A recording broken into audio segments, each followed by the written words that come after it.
চাপা 2 নম্বর পঞ্চায়েতের প্রধান সাহেবা ঘটনার কারণে তো আমি দেখেছি, ওখান থেকে দেখে এলাম। প্রতিমা আমার ভীষণ পছন্দ হয়েছে, আপনারাও দেখবেন।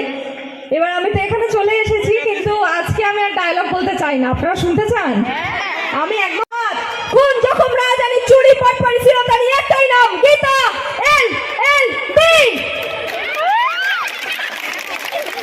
রাতে এলো মেলো হাওয়া মনেরই মাঝে জাগালো আরো আরো চাওয়া ফাগুন আগুন ভালোবাসা নিভালে যে নেবে না মন মানে না মানে না মন মানে না মানে না মন মানে না মানে